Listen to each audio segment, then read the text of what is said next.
Assalamualaikum warahmatullahi wabarakatuh. Perkenalkan, nama saya M. Rizky Nurmawan, NIM F1D1119034. Mahasiswa Teknik Pertambangan, Fakultas Sains dan Teknologi, Universitas Jambi.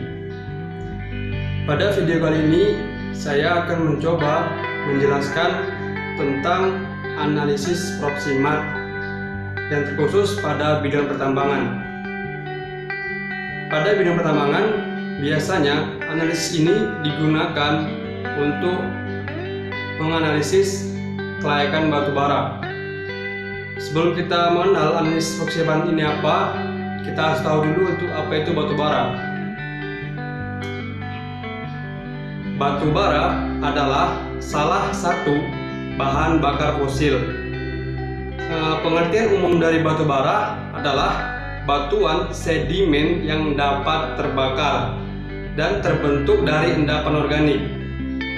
Utamanya adalah sisa-sisa tumbuhan dan terbentuk melalui proses pembatubaraan. Unsur-unsur utama dari batu bara ini adalah karbon, hidrogen, oksigen.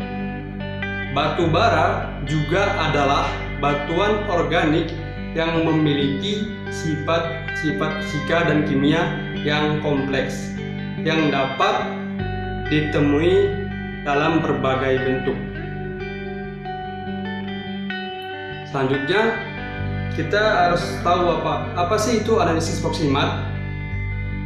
Analisis proximat adalah analisa yang meliputi kandungan air atau as analyze moisture, kandungan zat terbang atau volatile matter, kandungan abu atau as, dan kandungan karbon tetap atau fixed carbon. Analisa ini digunakan untuk mengecek atau menganalisa kelayakan suatu batu bara. Hasil analisa proximat adalah rata-rata dari dua pekerjaan atau duplo, dinyatakan sampai desimal dalam persen untuk kandungan air, zat terbang, dan abu. Selanjutnya, analisis proximat ini memiliki jenis-jenis analisis ataupun parameter uji proximat. Yang pertama itu adalah analisis moisture atau kandungan air pada batu bara. Pengertian dari moisture ini adalah kandungan air pada batu bara yang mempengaruhi jumlah pemakaian udara primernya.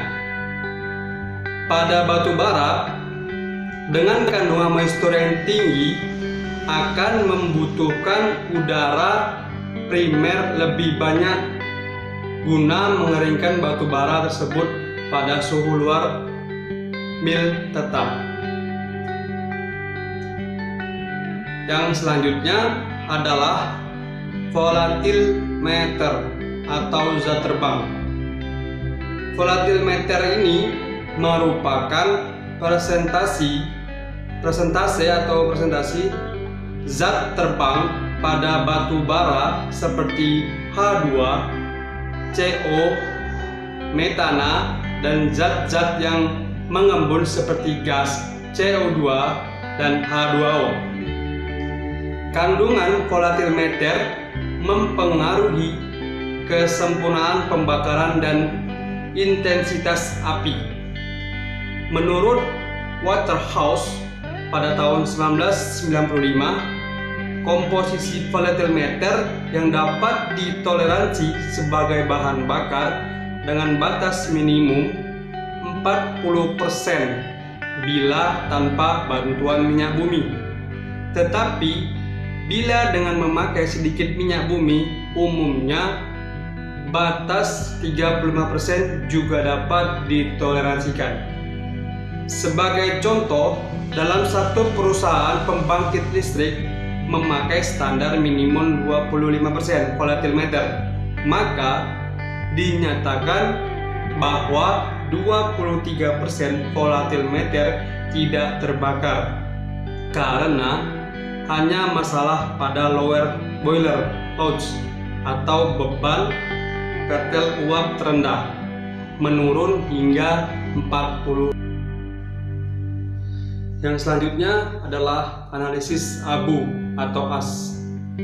Abu atau juga disebut dengan mineral matter ini tidak dapat dibersihkan dari batu bara atau dicuci. Mineral matter ini berasal dari tanah penutup atau lapisan-lapisan yang berada di antara pada batu bara.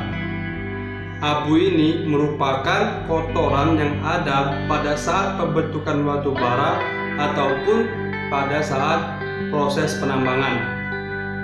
Kandungan abu akan terbawa bersama gas pembakaran melalui ruang bakar dan daerah konversi dalam bentuk abu terbang dan abu bakar.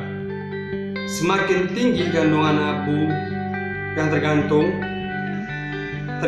pada komposisinya, maka akan semakin tingkat pengotor atau fouling, keausan, dan korosi peralatan yang dilaluinya.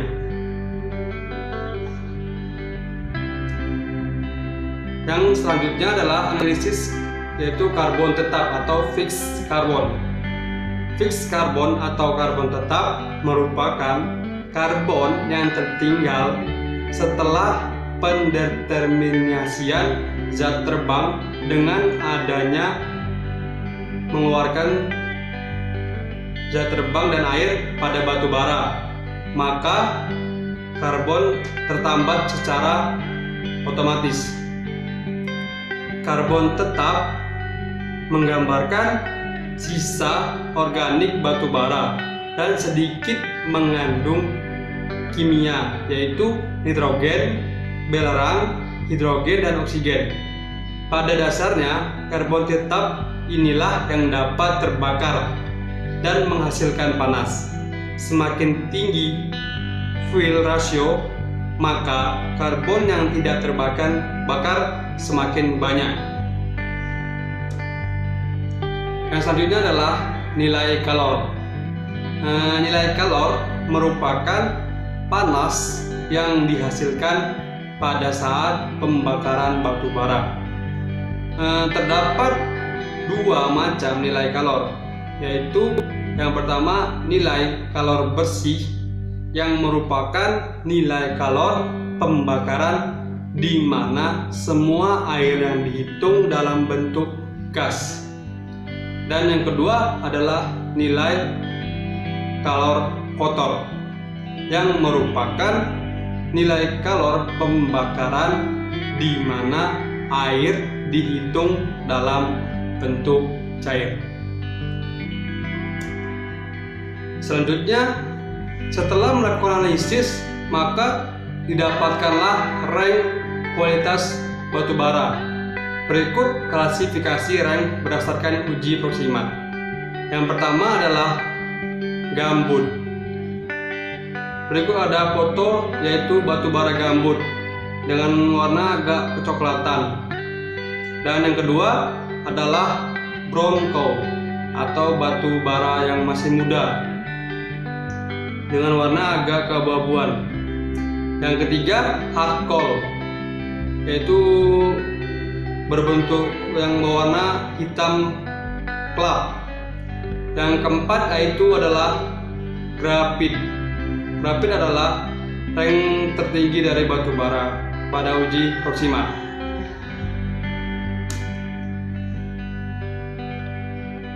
Yang selanjutnya, pada analisis proximat ini ada beberapa alat yang digunakan untuk menguji analisis proximat ini. Yang pertama yaitu oven.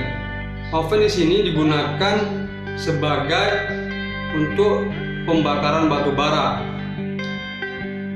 Dan yang kedua adalah cawan tabung, tambang, dan tutup. Ini sebagai wadah untuk sampel. Yang ketiga adalah neraca analitik.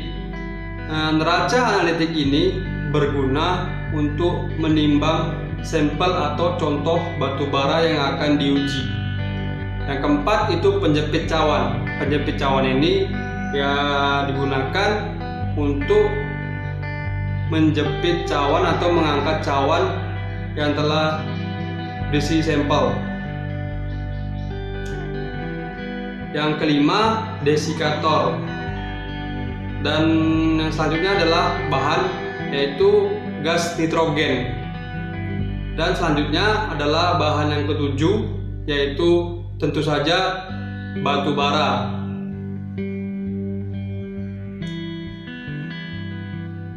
Selanjutnya adalah cara atau prosedur untuk melakukan analisis musiman ini. Ada beberapa langkah untuk melakukan analisis ini. Yang pertama yaitu atur suhu open pada suhu temperatur 100 derajat Celcius sampai 110 derajat Celcius sambil mengalirkan gas nitrogen. Yang kedua adalah langkahnya timbang sampel batu bara ke dalam botol timbang yang telah diketahui beratnya. Terus tempatkan tutup botol timbang di bawah masing-masing botol tersebut. Yang ketiga, masukkan botol timbang berisi contoh ke dalam oven. Panaskan botol timbang berisi contoh selama 1,5 jam sampai 3 jam. Yang keempat, langkahnya adalah setelah dimasukkan ke oven dan dipanaskan, angkat botol timbang itu yang berisi contoh yang sudah kering dari dalam oven dan letakkan di atas lempengan logam sambil ditutup. Selanjutnya, biarkanlah selama 10 menit. Setelah itu, pindahkan ke dalam desikator. Setelah dipindahkan ke dalam desikator, lalu timbang setelah sampel atau itu sudah dingin. Kemudian dapat dihitung analisis yang telah dibahas sebelumnya tadi. Selanjutnya, analisis ini atau analisis proksimal ini dalam pertambangan memiliki manfaat, yaitu dalam pertambangan, khususnya dalam pertambangan batu bara, analisis ini berguna untuk menganalisis kualitas atau kelayakan suatu batu bara, dan dengan analisis ini kita dapat mengetahui rank dari batu bara, yaitu dari gambut, brown coal atau batu bara muda, hard coal, dan juga grafit. Selain dalam bidang pertambangan, dengan adanya analisis ini dapat digunakan juga pada bidang industri, pada bidang transportasi, dan juga pada bidang usaha-usaha kecil. Analisis ini juga berguna karena dengan analisis ini kita dapat mengetahui berapa sih besar karbon dari batu bara, kelayakan batu bara, dan dalam industri mesin itu memiliki kemampuan untuk menampung pembakaran batu bara. Jadi dengan analisis ini kita dapat memperhitungkan kemampuan mesin dengan kualitas batu bara.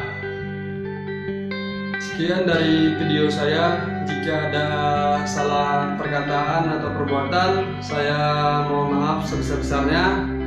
Semoga informasi ini bermanfaat. Saya akhiri. Assalamualaikum warahmatullahi wabarakatuh.